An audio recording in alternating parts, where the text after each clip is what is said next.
Oke, Bismillahirrahmanirrahim. Assalamualaikum warahmatullahi wabarakatuh. Waalaikumsalam warahmatullahi wabarakatuh.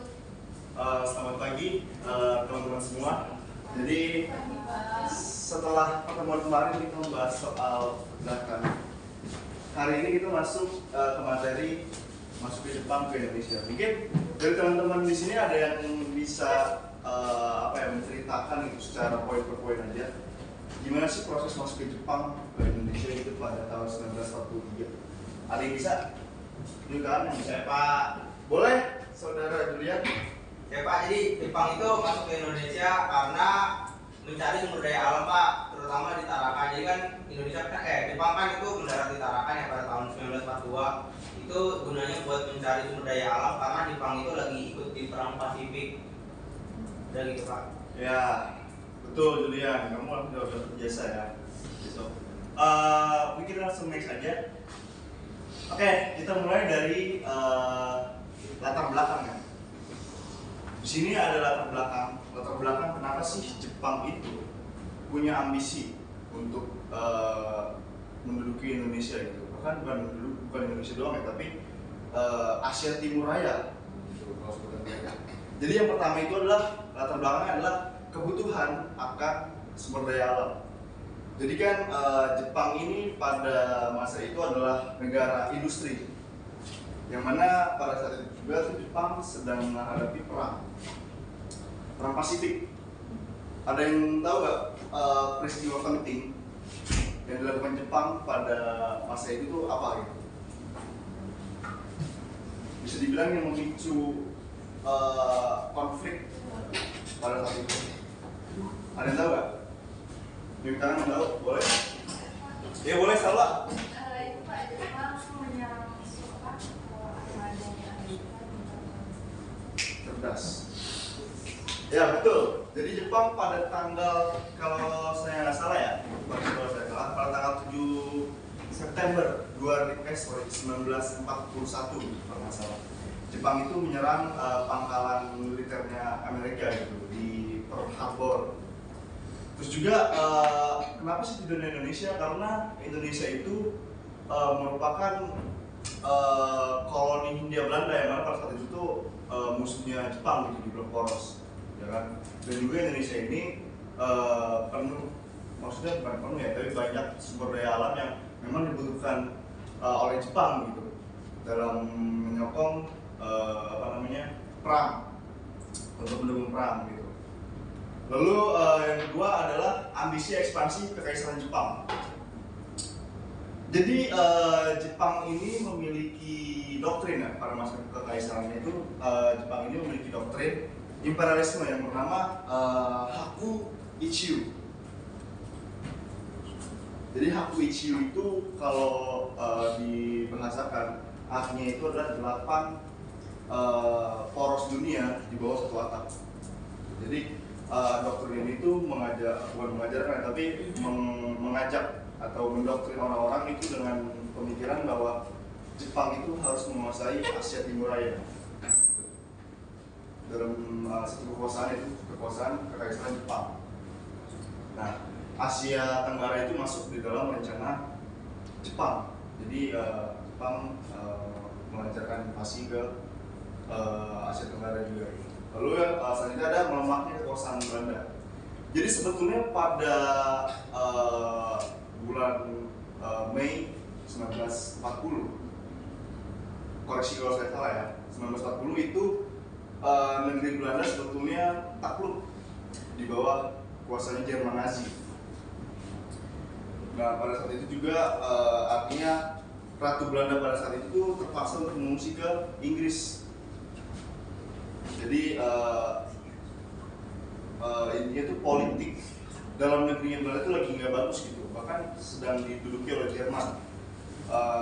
Lalu Ratu Belandanya mengungsi ke Inggris, yang mana pada saat itu Inggris adalah sekutunya Belanda gitu, ya kan, di perang dunia. Jadi Jepang itu memanfaatkan keadaan ini dengan mengambil daerah-daerah jajahannya Belanda. Dan bukti memang taktik Jepang itu cukup efektif gitu untuk meluaskan pengaruhnya di Asia. Lalu selanjutnya ya keterlibatan Jepang dalam Perang Dunia Kedua yang tadi sudah dijelaskan ya sama kalian. Jepang itu bisa dibilang menyulut konflik di Pasifik dengan menyerang Pearl Harbor, gitu, kapal militernya Amerika Serikat. Oke, selanjutnya ada di proses masuknya Jepang ke Indonesia. Gitu. Kalau misalkan kita ngomongin proses, berarti kita berbicara soal kronologis. Ini adalah secara garis besar kronologis dari masuknya Jepang ke Indonesia. Jadi yang pertama itu berawal dari serangan awal di Asia Tenggara. Gitu. Jadi pada setelah 1941 itu setelah serangan ke Pearl Harbor di Hawaii, Jepang itu mulai menginvasi wilayah-wilayah Asia Tenggara, termasuk kayak Malaysia, Filipina, dan juga Indonesia. Gitu. Jadi serangan ini itu sebetulnya memiliki tujuan untuk menguasai wilayah-wilayah yang strategis di wilayah Asia Pasifik gitu, dan memutuskan jalur perdagangan sekutu. Karena kan memang pada zaman kolonialisme itu Asia Tenggara itu dominan dipegang oleh negara-negara Eropa gitu, masa-masa Eropa. Jadi bisa dibilang kawasan Asia Tenggara ini merupakan daerah yang penting gitu dalam memasok logistik maupun sumber daya manusia bagi negara-negara kolonial. Lalu selanjutnya penyerangan ke Hindia Belanda. Jadi setelah Jepang itu memperluas pengaruhnya ke Asia Tenggara, mereka mulai masuk ke Hindia Belanda gitu. Mereka itu pertama kali masuk ke daerah Tarakan, Kalimantan Timur. Ada yang tahu kenapa Jepang itu masuk ke Tarakan dulu? Sedangkan kita semua tahu kalau sebetulnya yang paling sentral atau yang paling penting itu adalah Jawa. Tapi kenapa Jepang ini masuk ke Tarakan gitu? Ya boleh Kayla. Karena Tarakan kayak yang bumi. Pintar Kayla, kamu les ya di rumah ya? Iya Pak, iya Pak. Oh, bagus. Jadi benar apa kata Kayla? Jadi di Tarakan itu bisa dibilang apa ya? Kalau bahasa penampungan minyak itu kilang, daerah kilang minyak gitu. Dan juga di sana juga tersedia cadangan minyak yang cukup besar yang mampu untuk menyokong logistik untuk perang. Makanya Jepang itu milih untuk ke Tarakan dulu. Jadi Jepang ini menguasai daerah-daerah yang vital dulu, baru mereka menyerang ke sentral. Begitu. Lalu pada 23 Januari 1942, Balikpapan, mereka mulai masuk ke Balikpapan. Lagi-lagi karena apa? Karena sumber daya alam, karena minyak. Jadi kalau diperhatikan, sebetulnya Jepang ini masuk lewat Kalimantan, gitu, melalui utara. Lalu pada Februari 1942 Jepang itu terus bergerak gitu. Ya, silakan masuk. Ya. Dari mana kamu? Dari rumah Pak. Oh ya. Duduk maksudnya. Iya Pak. Sampai mana tadi? Kilang minyak, Oh, ya. Setelah itu pada bulan Februari 1942, Jepang itu mulai masuk ke daerah barat, yaitu tepatnya Palembang. Ya. Karena lagi-lagi apa? Karena sumber daya alam. Ini menunjukkan bahwa sebetulnya sumber daya alam itu cukup krusial di sini dalam menyokong perang gitu. Jadi setelah dia Palembang, Jepang itu berhasil menguasai Palembang. Selanjutnya setelah berhasil menguasai daerah-daerah yang kaya akan sumber daya alam, Jepang mulai menginvasi Jawa yang menjadi pusat pemerintahan dari kolonial Belanda gitu. Yang mana kita masuk ke pertempuran di Pulau Jawa. Pada tahun 1942, Jepang itu mulai memfokuskan serangan ke Pulau Jawa yang dianggap sebagai jantung pertahanan dari Hindia Belanda.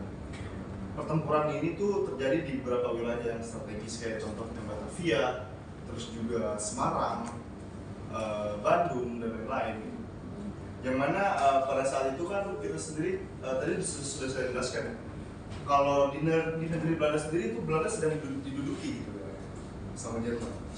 Jadi bisa dibilang pada saat itu fokusnya kerajaan Belanda dan Hindia Belanda itu terpecah. Jadi mereka tidak bisa tidak bisa fokus ke daerah yang mereka duduki gitu. Karena pasukan Jepang ini juga lebih kuat secara taktis dan mereka tuh lebih lebih terlatih, jadinya ya pasukan Belanda tuh kalah. Akhirnya mundur dan akhirnya pada tanggal 8 Maret 1942 Belanda menyerah tanpa syarat melalui perundingan. Ada yang tahu perjanjian apa? Belanda menyerah tanpa syarat kepada Jepang. Salah. Kalijati. Betul. Kalijati. Kalijati. Pintar jawabannya. Jadi Kalijati ini perundingan Kalijati ini ditandatangani di Kalijati, yaitu di Subang, Jawa Barat. Dan secara de facto dan de jure perundingan ini tuh sudah resmi menandakan bahwa Belanda sudah kalah di Indonesia dan berganti pada zaman pembentukan Jepang. Lalu masuk ke pendudukan resmi Jepang gitu, pada tahun 1942 gitu. Yang mana pada masa ini wilayah Indonesia itu dibagi menjadi tiga bagian pemerintahan militer. Yang pertama ada Sumatera. Sumatera itu dikuasai oleh Angkatan Darat ke-25. Lalu yang kedua itu ada Jawa dan Madura, itu diperintah oleh Angkatan Darat Angkatan ke-16. Lalu ada Kalimantan, Sulawesi, Maluku dan Papua. Ya, silakan duduk. Pak. Ya Pak Bapak. Ya Pak Bapak. Dimana Kalimantan, Sulawesi sampai Papua itu dikuasai oleh Angkatan Laut daripada Jepang. Sebetulnya untuk narasi sendiri, di sini saya menuliskan pendudukan. Tapi beberapa sejarawan itu lebih sepakat untuk memakai narasi penjajahan. Ada yang tahu perbedaan dari pendudukan dan penjajahan itu apa? Ada yang bisa jawab? Yang jawab dapat nilai. Langsung ijazah. Tadi pertanyaan apa, Pak? Saya apa, Pak? Apa perbedaan dari narasi pendudukan dengan penjajahan? Pendudukan lebih soft, Pak. Penjajahan sangat brutal. Hampir benar. Ijazahnya, Pak? Ya, kamu belum benar. Ada yang jawab lagi yang lebih tepat? Jawaban yang lebih tepat? Saya. Ya, silakan. Kalau penjajahan itu biasanya kayak suatu proses atau cara tentang kayak perbuatan menguasai untuk memerintah suatu daerah atau negeri. Sedangkan kalau pendudukan itu proses atau cara perbuatan menduduki atau kayak merebut, menguasai atau menempati suatu daerah tersebut. Jadi mungkin kalau yang penjajahan itu kayak suatu negeri, kalau pendudukan daerah, Pak. Berapa? Enggak, Pak. Benar. Tapi yang lebih tepatnya adalah kenapa para sejarawan itu lebih memilih untuk menggunakan narasi penjajahan, karena penjajahan itu sifatnya eksploitatif. Penjajahan itu lebih mengeksploitasi apa yang ada di wilayah tersebut seperti SDM, sumber daya alam, bahkan uang dan lain-lain, ekonomi. Makanya sejarawan itu lebih memilih untuk memakai narasi penjajahan. Oke, kalau begitu kita next. Oke, selanjutnya ada faktor keberhasilan Jepang dalam menduduki atau masuk ke Indonesia. Yang pertama itu adalah pelemahan pertahanan Hindia Belanda. Seperti yang tadi sudah dijelaskan, kalau Belanda itu sedang terpuruk pada masa itu. Di negerinya mereka diduduki oleh Jerman, waktunya terpaksa mengungsi ke Inggris, sampai-sampai akhirnya tentara mereka jatuh gitu di daerah kekuasaan mereka sendiri di Hindia Belanda. Lalu yang kedua ada strategi militer Jepang. Strategi militer Jepang ini menggunakan strategi serangan kilat. Ada yang tahu istilahnya? Serangan kilat apa? Listrik. Gerilya pak. Gerilya pak. Ya yang benar Julian. Iya pak salah. Bagus. Ya silakan masuk. Nah. Ya, masuk dulu lagi ya. Lalu yang ketiga faktornya adalah dukungan propaganda. Jadi Jepang ini datang dengan dalih saudara tua. Mungkin ada yang tahu apa namanya? Jangan jual lagi jawab. Ada yang tahu ini enggak? Apa namanya? Propaganda akan dibawa oleh Jepang ketika masuk Indonesia. Boleh? Rizky? 3A pak. Apa aja? Nippon Cahaya. Pokoknya Nippon Cahaya Asia gitu pak. Ya Nippon Asia. Nippon Asia. Dan Nippon Cahaya Asia. Ya. Pak, kurang pak, LGBT pak. Pak CCTV Saya pak. lihat, Kak. Pak Ada di CCTV buku- pak. Ada di buku paket. Kamu tolong ya. Ya betul. Disebutnya pada saat itu 3A ya. Jadi dengan propaganda ini sebetulnya menampilkan reaksi yang bermacam-macam gitu di kalangan masyarakat Indonesia. Yang mana ada yang bereaksi mendukung dan juga ada yang bereaksi mereka curiga. Ada apa? Tiba-tiba masuk mengalahkan Belanda dan seakan-akan mereka menjadi saudara tua gitu di Indonesia. Jadi dengan propaganda ini akhirnya Jepang bisa dengan mudah karena mereka juga disambut baik sih oleh sebagai pesta rakyat Indonesia pada saat itu. Gitu. Oke. Selanjutnya saya akan memberikan pertanyaan yang mana yang bisa jawab itu akan dapat nilai tambahan. Yeay. Dan hadiah nanti di belakang lain. Amazing. Ya boleh biasa KPG boleh langsung.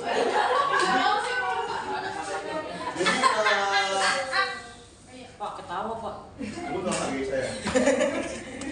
Jadi apa namanya sistemnya itu nanti saya akan memberikan pertanyaan dan kalian cepet-cepetan gitu. Tunjuk tangan siapa yang bisa jawab.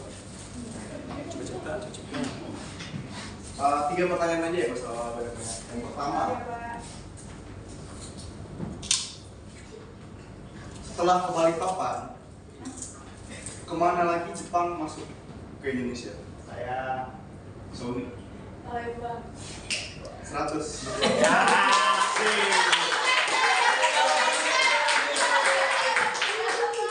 Dapat ijazah. Namanya siapa?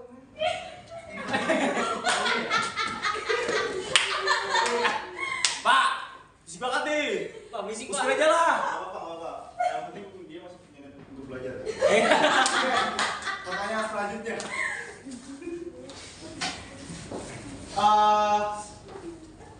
Apa sebutan Jepang pada masa itu? Pak, Palembang. Pak Nippon. Boleh, Nanda. Ya Apa jawabannya? Nippon. Bagus. Wey.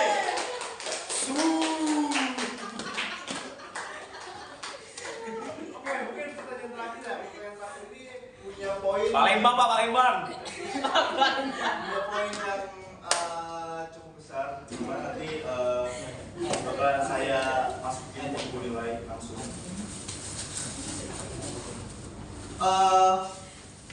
Jadi sudah dijelaskan soal pembagian pemerintahan militer Jepang di Indonesia. Sumatera itu diperintah oleh siapa? Pak, Ya. Angkatan 25. Kamu pintar banget ya.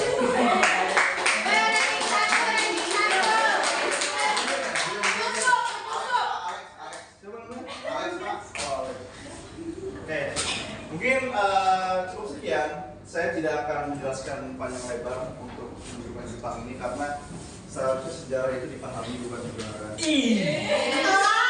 Bapaknya ganteng banget. Terima kasih. Ya, memang seharusnya